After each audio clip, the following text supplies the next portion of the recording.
Untuk lomba urban farming tahun 2022 ini kami dari Dinas Ketahanan Pangan dan Pertanian itu hanya mengadakan lomba untuk satu kategori. Kalau tahun kemarin ada dua kategori perangkat daerah sama kategori masyarakat.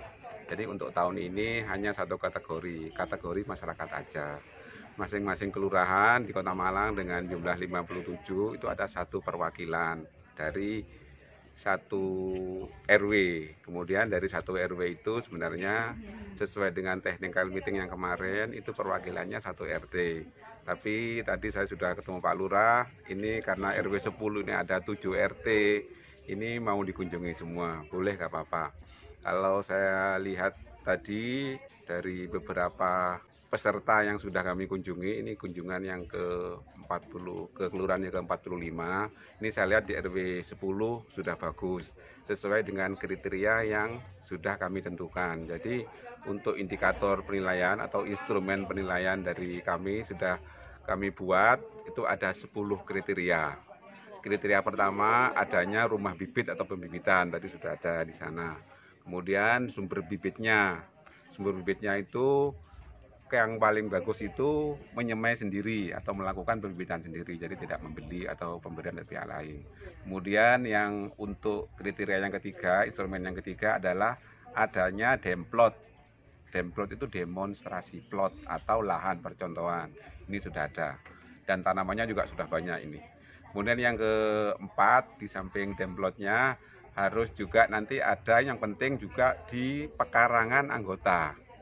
Saya belum keliling, tapi tadi dari laporan Pak Lurah, kemudian tadi saya sudah dengar laporan dari Ketua Bu RW ya, Bu RW tadi ternyata katanya di masing-masing perkarangan warga sudah melaksanakan urban farming. Kemudian yang kelima itu adalah jenis komoditasnya. Ada yang wajib, ada yang sunnah. Yang wajib itu satu, jumlah tanamannya. Kalau yang kemarin waktu technical meeting kami sudah memberikan 8 jenis benih untuk stimulan. Ada 8 jenis, 1 lombok atau cabai, 2 tomat, 3 terong, 4 bayam, 5 kangkung, 6 sawi, 7 sawi daging, dan 8 kailan. Itu harus wajib. Yang kedua jenis yang wajib adanya budidamber. Kemudian yang ketiga adanya bunga telang, budidaya bunga telang, ini sudah ada semua. Kemudian yang 4 adanya toga.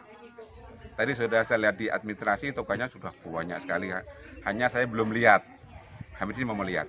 Yang terakhir harus ada buku olahan, harus ada olahan urban farming. Tadi saya sudah lihat olahannya di depan sana, saya sudah lihat bukunya, ternyata luar biasa. Kalau di tempat-tempat lain biasanya 6, 7, 10 olahan, ini ada 19 olahan. Jadi sudah bagus sekali. Kemudian yang keenam adalah jumlahnya. Makanya tadi saya sudah hitung-hitungan dengan ibu-ibu PKK tadi sudah jumlahnya dari masing-masing komoditas yang ada di sini. Yang kami pentingkan adalah komoditas tanaman pangan. Jadi tanaman pangan itu apa? 1 sayur, 2 buah, 3 toga, 4 tanaman umbi. Ternyata 4-4-nya ada di sini semua. Kemudian kriteria yang berikutnya lagi, yang ke-7 ya. Yang ke-7 itu adalah kriteria untuk penataan baik di rumah bibitnya, demplot maupun di anggotanya. Kemudian yang berikutnya lagi, yang 8 adalah memanfaatkan hasil atau olahan hasil. Tadi sudah saya sebutkan, sudah banyak. Kemudian yang ke-9 itu keterlibatan tokoh dan kreativitas. Saya lihat tadi luar biasa keterlibatannya, bahkan ya, jadi saya lihat keterlibatannya sudah. Kemudian di samping keterlibatan ada juga kreativitas. Yang terakhir sendiri adalah buku administrasi. Tadi sudah saya lihat.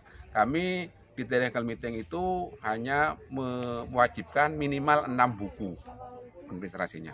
1 buku kas, 2 buku pembelian, 3 buku pembibitan, 4 buku penjualan atau panen dan penjualan, 5 buku tamu, 6 buku nutulen. Jadi misalnya di kelompok itu lebih dari 6 silakan, tapi yang 6 wajib ada. Itu aja mungkin dari kriteria, Mas.